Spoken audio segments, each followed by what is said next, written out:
So finally penguin के आखिरी episode को प्रीमियर होने के काफ़ी दिन बाद मैंने भी फाइनली इसका फाइनल एपिसोड देख लिया है। और इस फाइनल एपिसोड को देखने के बाद मेरे अंदर जो परसेप्शन बना है इस पूरी सीरीज़ को लेकर और आगे जो बैटमैन पार्ट 2 आने वाली उसे लेकर, वो ये है कि अब बैटमैन के स्टेक्स बहुत ज़्यादा हाई हो चुके हैं। देखो, जब दी बैटमैन मूवी आई थी ना, उसमें मैक्सिमम फोकस जो था वो बैटमैन के डिटेक्टिव वाली साइड पे था और इसलिए पेंगुइन की तरफ बहुत ज़्यादा लाइमलाइट नहीं दिया गया था।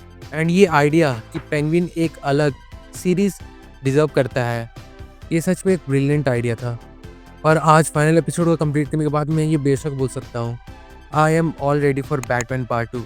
और हाँ, उसे आने में अभी भले 2 सालों का वक्त है, बट इन 2 सालों के गैप के बीच में जो कॉन्स्पिरेसी थ्योरीज, जितने भी ज़्यादा कैरेक्टर इंटरेक्शंस की बात होगी, जैसे सेलिना काइल कैटवुमन और अपनी सोफिया फैल्कोन दी हैंगमैन, क्योंकि जाते जाते दी बैटमैन पार्ट 2 किस तरीके से कंटिन्यू होने वाली है उसके सेवरल हिंट्स हमें इस सीरीज़ के एंड में दे दिए गए हैं। जैसे सेलिना काइल का एक लेटर लिखना अपनी हाफ सिस्टर सोफिया फैल्कोन को, और पेंगुइन का विक्टर को मारना, and the last one Gotham में एक चेंज ऑफ पावर देखने को मिलना, जहाँ गैंग्स के बीच लॉयल्टी और गैंग मेंबर्स के बीच भी लॉयल्टी ऐसी कोई भी चीज़ एग्जिस्ट नहीं करती है। ये चीज़ पेंगुइन ने हमें बता दिया है। तो जब इतने सारे चीज़ों का इंक्लूजन हो रहा है तो बैटमैन इन सब चीज़ों से कैसे डील करेगा वो देखना काफ़ी इंटरेस्टिंग रहेगा, क्योंकि यहाँ पर जितनी भी चीज़ें हो रही है वो बैटमैन के आइडियोलॉजी से टोटली डिफरेंट है।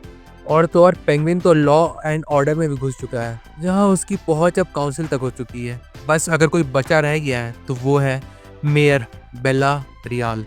सो नाउ अगर सम अप करें तो बैटमैन मतलब ब्रूस वेन, बेला रियाल, कमिश्नर गॉर्डन और कुछ लोगों को छोड़ के जो क्रिमिनल एक्टिविटीज हमें देखने को मिलने वाली है इन बैटमैन पार्ट 2, वो बैटमैन पार्ट 1 और पेंगुइन सीरीज के कंपैरेटिवली काफ़ी ज़्यादा होने वाली है, जब ब्रूटैलिटी केवल वर्ड्स पे नहीं, मे बी वॉलेस के तौर पे भी देखने को मिले।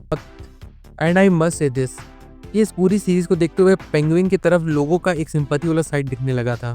So it was a great move कि राइटर्स ने और इस सीरीज के मेकर्स ने फाइनली ये शो किया कि penguin still the cold blooded killer and a criminal and he deserves no fucking sympathy.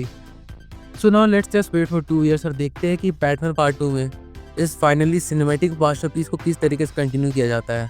क्या बैटमैन पार्ट 2 बैटमैन पार्ट 1 में पेंगुइन को सरपास कर पाएगी अपनी स्टोरीज के तरीके से, अपने आइडियोलॉजीज की बदौलत, या फिर मे बी वो इस एलिट ग्रुप पे अपना नाम नहीं बना पाएगी, because as I already said the stakes are much higher.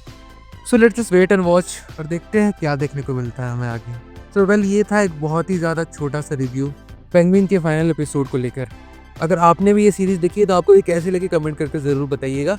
बाकी फिर चलिए मिलते हैं बहुत जल्द एक और नए वीडियो के साथ। तब तक के लिए बाय।